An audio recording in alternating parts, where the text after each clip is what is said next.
जटायु कौन थे? हम सभी श्री राम के वनवास काल के दौरान जटायु के बारे में सुनते हैं कि कैसे उसने माता सीता को बचाने के लिए रावण के साथ युद्ध में अपने प्राण न्यौछावर कर दिए थे। किंतु क्या आप जानते हैं कि जटायु पहले दशरथ के भी मित्र रह चुके थे और यह बात उन्होंने राम जी से भी कही थी। संपाति व जटायु दोनों गिद्ध थे जो महर्षि कश्यप के वंशज थे। महर्षि कश्यप के अपनी पत्नी विनीता से 2 पुत्र हुए जिनके नाम थे गरुड़ व अरुण। इसमें से गरुड़ देवता भगवान विष्णु की सेवा में चले गए थे व अरुण सूर्य देव की सेवा में। अरुण सूर्य देव के सारथी बने। अरुण देव का विवाह शैनी से हुआ। इन्हीं से उनके 2 पुत्र हुए जिनके नाम संपाति व जटायु थे। दोनों में से संपाति बड़े थे जिन्हें पक्षीराज या गिद्धों का राजा भी कहा जाता है। एक दिन दोनों भाइयों ने कैलाश पर्वत के ऋषियों से शर्त लगाई कि वे अपने पराक्रम से सूर्य के आभामंडल में जाकर सूर्य को छूकर वापस आ जाएंगे। ये सोचकर दोनों भाइयों ने सूर्य की ओर उड़ान भरी, किंतु रास्ते में सूर्य के प्रकोप से दोनों व्याकुल हो उठे। पहले तो उन्हें इसका आभास नहीं हुआ, लेकिन धीरे धीरे सूर्य की गर्मी बहुत ज्यादा बढ़ गई थी। ये देखकर संपाति ने अपने बड़े बड़े पंखों से छोटे भाई जटायु को ढांक लिया। इस कारण संपाति के पंख जल गए। जटायु मूर्छित होकर पंचवटी के वनों में गिरे। वही संपाति दक्षिण में समुद्र किनारे गिरे, जहां चंद्रमा निशाकर नामक एक ऋषि ने उनका उपचार किया। बस यहीं से जटायु की कहानी शुरू होती है, जहां उनका मिलन श्री राम से हुआ था। बहुत लोग ये भी जानना चाहते हैं कि जटायु के पुत्र का क्या नाम था, तो यहाँ हम आपको बता दें कि रामायण सहित किसी अन्य कथा में जटायु के पुत्र या उनके विवाह का कोई उल्लेख नहीं मिलता है।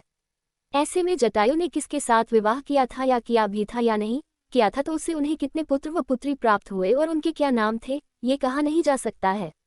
जब राजा दशरथ इंद्र की सहायता के लिए देवासुर संग्राम में भाग लेने आए, तब उनका सामना शंबरासुर नामक दैत्य से हुआ था। उस युद्ध में जटायु ने भी राजा दशरथ की सहायता की थी। एक पक्षी के द्वारा अपने प्रति इतनी कर्तव्यनिष्ठा व उसकी महानता को देखकर राजा दशरथ अत्यंत प्रसन्न हुए थे व उन्हें अपना मित्र बनाया था।